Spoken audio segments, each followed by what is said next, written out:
کہ بندہ جب اللہ کی رضا کی نیت کرتا ہے نا الٹے کام سیدھا ہونا شروع ہو جاتے ہیں، الٹے کام سیدھا ہونا شروع ہو جاتے ہیں۔ ایک ڈاکوؤں کا گروہ تھا نا، وہ پہلے چھوٹے ڈاکو تھے، وہ ایک محلے میں چوریاں کرتے تھے، ڈاکے مارتے تھے۔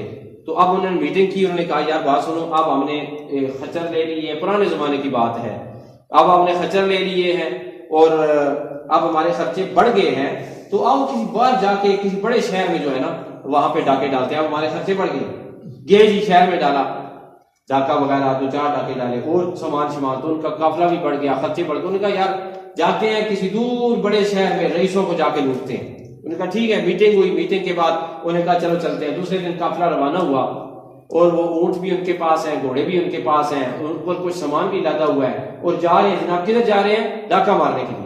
چلتے ابھی منزل مقصود پر نہیں پہنچے تھے تو راستے میں کیا ہوا؟ راستے میں انہیں رات پڑ گئی، تو فیصلہ یہ ہوا کہ رات ادھر گزاری جائے۔ تو انہوں نے دیکھا ایک بہت بڑی کوٹھی ہے، وہاں پہ بہت بڑا رئیس رہتا ہے، کسی سے پوچھا انہوں نے، تو انہوں نے جا کے نا دروازے پہ دستک دی۔ اندر سے جناب وہ رئیس جو تھے وہ بڑے ہی نیک انسان تھے، وہ باہر آئے، جی انہوں نے کہا السلام علیکم۔ جی وعلیکم السلام، یار آپ کیوں آئے ہو، کیا وجہ ہے؟ انہوں نے کہا جی ہم جہاد پر جا رہے ہیں۔ ہم کدھر جا رہے ہیں؟ جہاد پر جا رہے ہیں، تو راستے میں ہمیں رات پڑ گئی ہے، تو اب ہم جو ہیں وہ رکنے کے لیے ہمیں جگہ، ان کو بسم اللہ بسم اللہ بسم اللہ، ساتھ بسم اللہ، آؤ جناب آؤ۔ وہ جناب اس نے کیا کیا؟ دروازہ کھولا، دروازہ کھولنے کے بعد ان کے گھوڑے جناب اندر باندھے، بڑی حویلی تھی اور ان کے تمام جتنے بھی ڈاکو شاکو تھے چور وہ سارے اندر آئے۔ تو انہوں نے جناب بڑا شکر کیا کہ اللہ کی راہ میں جہاد کرنے والے لوگ جو ہیں ان کو دیکھنا بھی اتنا بڑا جو ثواب ہے، تو یہ تمہارے گھروں میں آ گئے۔ اچھا جی، ان بڑے اچھے کھانا کھلایا اچھے طریقے سے۔ تو رات کو اس بزرگ نے، وہ جو رئیس تھا، اس نے اپنے بچوں سے ملاقات کرائی، یہ میرا بیٹا ہے، یہ میرا بیٹا ہے۔ ایک بیٹا تھا اس کا اپاہج بیٹا تھا، اس کے جو ٹانگیں بھی کام نہیں کر رہی تھی، اس کے بازو بھی کام نہیں کر رہے تھے، یعنی اس کو اٹھا کے وہ لے کر آئے۔ تو انہوں نے پوچھا یہ اس کو کیا ہوا ہے؟ انہوں نے کہا جی یہ اپاہج ہے، ہم نے اپنی کافی دولت لگائی ہے، کوئی ڈاکٹر نہیں چھوڑا، کوئی طبیب نہیں چھوڑا، اللہ تعالیٰ کو جیسے منظور ہے، بس یہ جو ہے نا بیمار ہے۔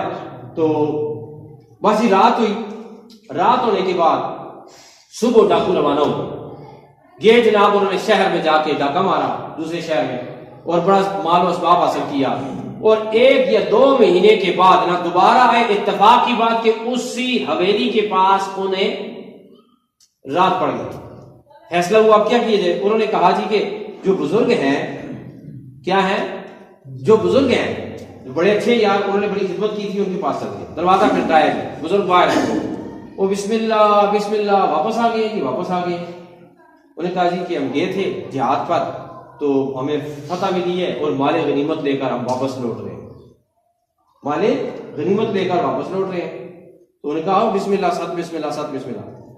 اب رات کو جس وقت وہ وہاں پہ کھانے کے لیے دسترخوان سج گیا نا، تو کھانا کھانے کے لیے بیٹھے، تو چوروں نے دیکھا، ڈاکوؤں نے دیکھا کہ وہ بیٹا کہ جو اپاہج تھا، جو معذور تھا، جس کے دونوں بازو کام نہیں کر رہے تھے، جس کی دونوں ٹانگیں کام نہیں کر رہی تھی، جن کے لیے وہ رئیس کے مطابق بقول کے اس کا بڑا علاج کرایا، لیکن اللہ تعالیٰ اسی میں منظور تھا، تو ابھی 2 ماہ کے بعد اللہ تعالیٰ نے اسے تندرست کر دیا۔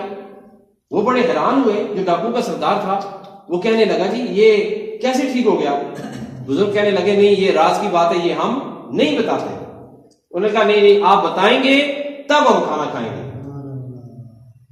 انہوں نے کہا جی بات یہ ہے کہ ہم تو گناہگار سے لوگ ہیں، تو ہم نے شکر کیا کہ کوئی جہاد لڑنے والا بندہ ہماری طرف سے گزر رہا تھا، اور یہ ساتھ قافلہ بھی تھا، تو وہ آپ تھے خوش نصیب لوگ، اور ہم بھی خوش نصیب تھے کہ آپ کی ہم نے مہمان نوازی کی ہے، اور جس وقت آپ ہمارے پاس داخل ہوئے تو رات کو ہم نے آپ کے گھوڑوں کو دلایا کہ یہ وہ گھوڑے ہیں، یہ وہ اونٹ ہیں، یہ وہ سواریاں ہیں کہ جو جہاد پر جا رہی ہیں، ان کے قدم بھی بابرکت، ان کے جو ہیں وہ، اور پھر کہا کہ جس وقت آپ منہ ہاتھ دھو رہے تھے تو ہم نے آپ کا پانی بھی جو ہے وہ نیچے نہیں گرنے دیا، برتنوں میں ہم نے اسے کیچ کر لیا، اور وہی پانی ہم نے اپنے بچے کے ان اعضاء پہ ڈالا، اللہ تعالیٰ نے اعضاء ٹھیک کر دیے، اللہ تعالیٰ نے آزاد ٹھیک کر دیے. اور وہ ڈاکو سارے رونے لگ گئے. روئے جناب. تو نے کہا کیوں رو رہے؟ انہوں نے کہا جی یہ آپ کی حسین نیت کی وجہ سے اللہ نے آپ کو پھل عطا فرما دیا ہے. اے بزرگ خدا کا واسطہ میں معاف کرو، ہم ڈاکو، ہم نے جھوٹ بولا تھا، ہم نے جھوٹ بولا تھا، ہم نے کس بیانی کی تھی. تو آج کے بعد ہم بھی یہ پکا ارادہ کرتے ہیں کہ سچ بولیں گے، اللہ تعالیٰ کے دین پر چلیں گے اور اچھی نیت کے ساتھ زندگی گزاریں گے. آپ کے چہرے پر اطمینان دیکھا ہے، آپ کو اصلی اور حقیقی خوشیوں میں ہنستا بستا دیکھا ہے. اللہ نے آپ کو اتنی دولت بھی دی ہے، ایمان بھی دیا ہے، خوشیاں بھی دی ہیں اور اچھی نیت بھی دی ہے. آپ سے زیادہ خوشحال ہم نے کسی کو نہیں دیکھا. ہم تو ڈاکے بھی مارتے ہیں، ہم تو چوریاں بھی کرتے ہیں، ہم تو ایک ایک دن میں لاکھوں کروڑوں درہم بھی اچک لیتے ہیں، لیکن ہمیں حقیقی خوشی نصیب نہیں ہوئی. آج ہمیں خوشیوں کا راز پتہ چلا ہے کہ خوش رہنے کا راز یہ ہے بندے کو اللہ ایمان بھی عطا فرما دے، اعمال بھی عطا فرما دے، اس کے بعد حسین نیت بھی عطا فرما دے. سبحان اللہ. تو میرا جو وقت تھا وہ ختم ہو گیا ہے. 20 سے 25 منٹ میں نے یہاں پہ گفتگو